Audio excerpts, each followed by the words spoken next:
Welcome to the Tachyon Pulse podcast. I have a nice British voice, and that makes me sound very, very smart.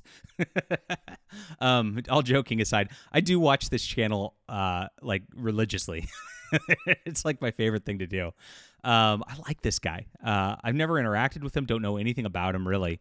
But he always has these like inside sources at Star Trek, or he says things, and then he comes up with these like rumors of things that some of them come true, some of them don't come true. A lot of it's just kind of padded talk on a topic. And I was like, what's going on here? I saw this one, shock return to Star Trek for Benjamin Sisko. And I'm like, no way. I'm like, this is a really grifty video at this point. And I watched it, of course. I watched the whole thing and saw it. What do you guys think about him? Leave a comment. Do you watch Tachyon Pulse podcast for your Star Trek news? Do you even know who he is?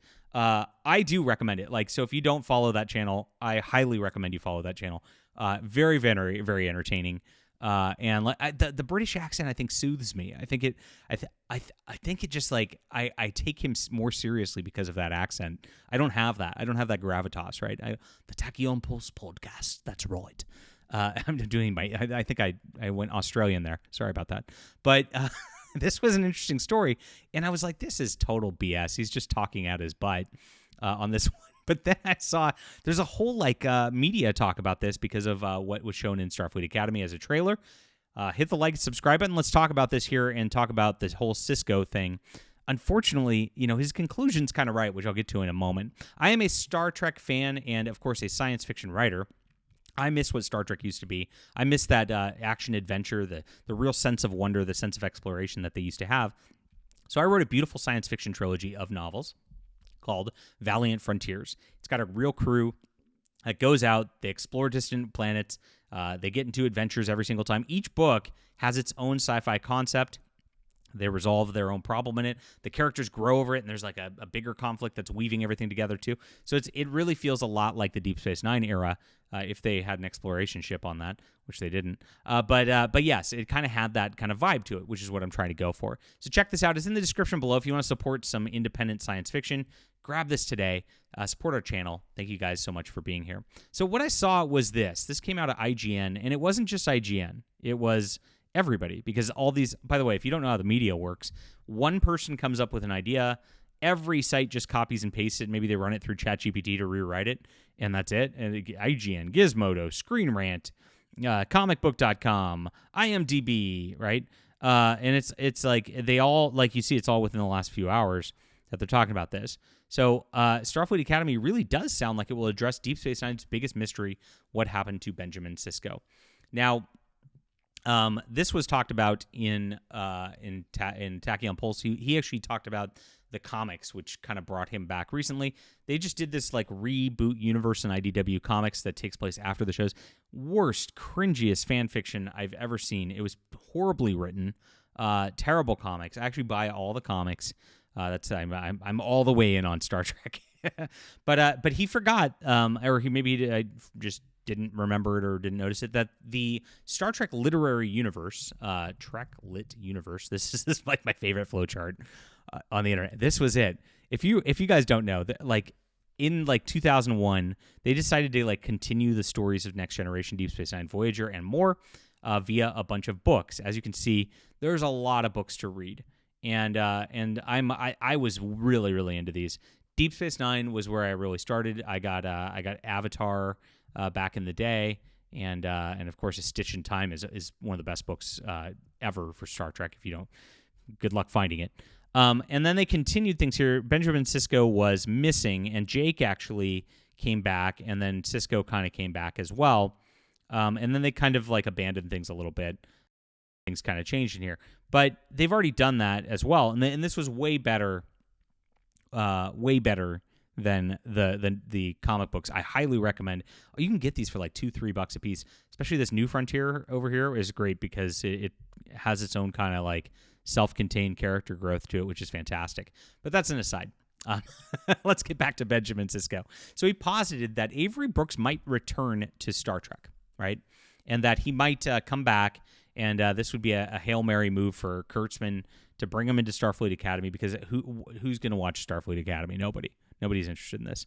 And so if you noticed all their plans over the last several years, it was like, Picard, let's do a Picard. And I was actually, I hated Discovery, but there was only Discovery out at the time. So I'm like, maybe this will be okay. And Picard ended up being just awful and just destroying the future continuity of Star Trek. It's really difficult.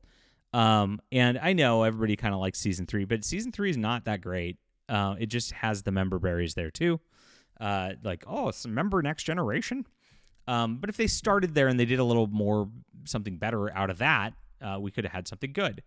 But they talk about doing a Kirk show that they're pitching at this point. They've talked about doing it, like Janeway wants to do a show, of course, and she kind of got some cameo returns and the like in Star Trek Prodigy, which was the animated show. I highly recommend that, by the way. What I recommend as like a continuity now is you like go back to pre-J.J. Abrams and watch only that, and then you watch Prodigy. And then ignore everything else, and then you have kind of a nice Star Trek. It's that good. It really is. A high recommendation. And she already kind of got that, but they still want to do a show with her. And that's what they seem to be doing now, is trying to like just get these older actors back into their roles. Of course, everybody's talking about doing a Jonathan Archer as President of Earth series, which I'd love if again Kurtzman's not involved in it. But the problem is Kurtzman is involved in it. So whatever happens is going to be a disaster, and that would be a disaster here. So what is he actually talking about?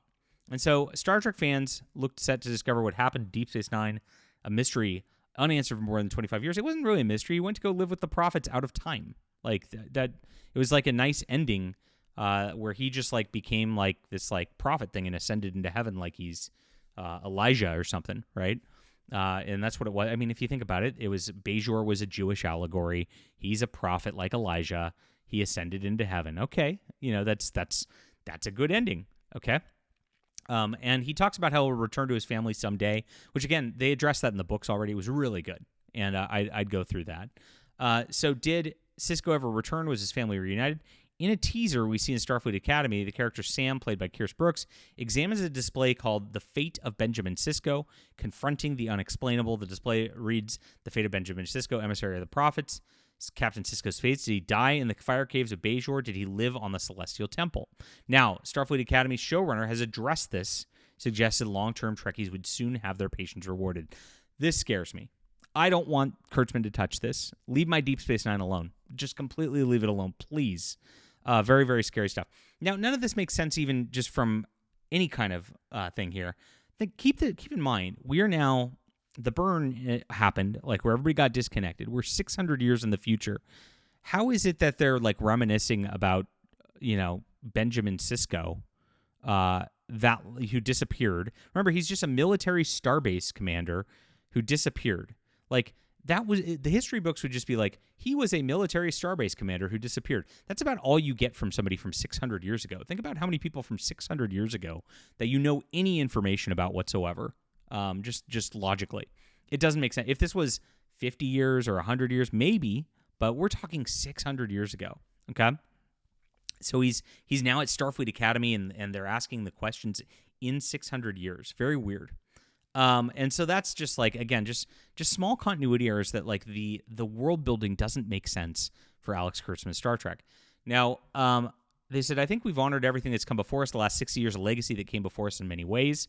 This is one with the people we brought to join these amazing folks. We have Robert Picardo, who's playing the Doctor, the same Doctor from Voyager, who's a hologram who's aged, which bothers me too, again.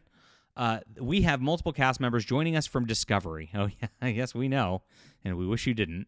And when you look at the wall of heroes in our atrium, our giant set, you'll see honoring many people who came before us, shows what heroism is and who the values of Starfleet are. And there's also mysteries.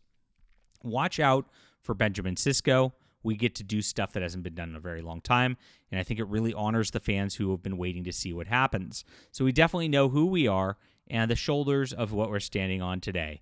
This scares me because at this point, Tachyon Pulse might be right on this. And like I said, when I watched this video, I was like, he's gone to, this is clickbait.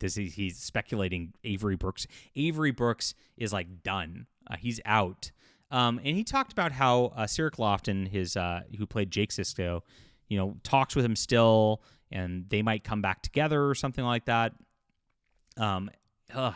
I just don't want to see it in a Kurtzman Starfleet Academy show set in the Discovery era, because no matter what, that's just a foul taste in the mouth. And I want that to not be a part of the continuity of the 90s. And, Lower Decks kind of hinted to continuity changes with all this stuff, that maybe Kurtzman Trek wasn't in continuity.